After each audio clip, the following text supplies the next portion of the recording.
Assalamualaikum warahmatullahi wabarakatuh. Ashama harka fuuni akkam jirtu hordoftoota keenya kanneen channel Afrikaa Samsung irratti nu hordoftan. Egaa nageenyi kiyya bakka jirtan hundatti isin qaqqabu. Egaa hordoftoota keenya viidiyoo har'aa kana keessatti akkaataa WhatsApp irratti jechuudha afaan Oromootiin fayyadamuu dandeettan isin agarsiisaa jechuudha.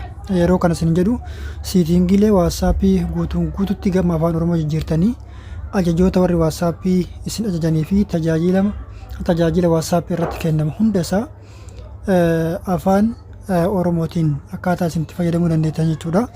Kanaaf jechuudha namoonni WhatsApp duraan haara banatanii jirtan achumaan sirreeffachuu hin dandeettu isin agarsiisa.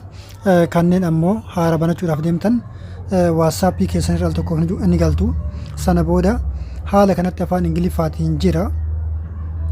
Erga haala kanatti afaan Ingiliffaatiin jiraate booda maal gootu as mallattoo giloobalii yookiin ammoo iddoo Ingiliishiitu kanarratti tokko ni cuqaaftu. Sana booda haala kanatti wal harkisuudhaan afaan Oromoo tarree afaanotaa kanarra ni barbaaddu. Sana booda asirratti afaan Oromoon argattu al tokko ofirratti ni cuqaaftu. Sana booda walii galii itti fufi jedha afaan Oromooti. Haala kanatti al tokko ofirratti cuqaaftu. Sana booda allaa'u gootu. Sana booda ittaanee jedha asirratti lakkoofsa bilbilaa keessan guutuudhaan WhatsApp keessan ajaja inni isin ajaju guutuu isaa afaan Oromootiin fayyadamuudhaan banachuu ni dandeettu jechuudha.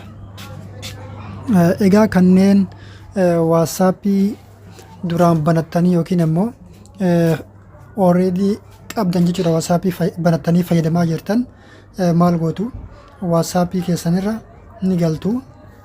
Sana booda inni agartuu amma afaan Oromootiin fayyadamaa jira. Gubbaa irratti mata duree irratti haasaa jedha. Haaromsaalee jedha. Bilbiloota jedha jechuudha. Isin kana hundaa dhiiftanii tuqaalee sadan kanatti al tokko ni cuqaaftu. Sana booda qindeessituuwwan jedha.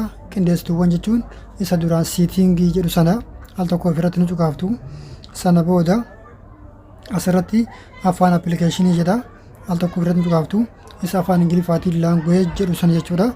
Sana booda afaan Ingiliffaa irratti haala kanatti deeffadhee jira jechuudha. Akkuma isin agartan afaan Oromoo irraa afaan Ingiliffaatti deeffadhee jira jechuudha.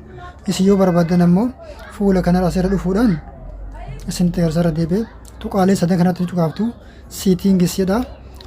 Yeroo haara dhuftan jechuudha. Yeroo haara WhatsApp keessan gama afaan Oromootti jijjiirachuudhaaf deemtan siitingis jedha. Asirratti ni cuqaaftu. Sana booda asirratti app language jedha. Irratti ni cuqaaftu. Sana booda jala irraa gara oliitti harkisuudhaan tarree afaanotaa kana keessa afaan Oromoo ni barbaaddu jechuudha. Afaanota hedduutu jira. Afaan Oromoo asirratti haala kanatti akkuma argattan jechuudha. Al tokkoof afaan Oromoo yookiin ammoo isa Oromoo jedhu kanatti al tokkoof ni cuqaaftu. Sana booda kallattiidhumaan gama afaan Oromootti isiniif hiikamee jira jechuudha.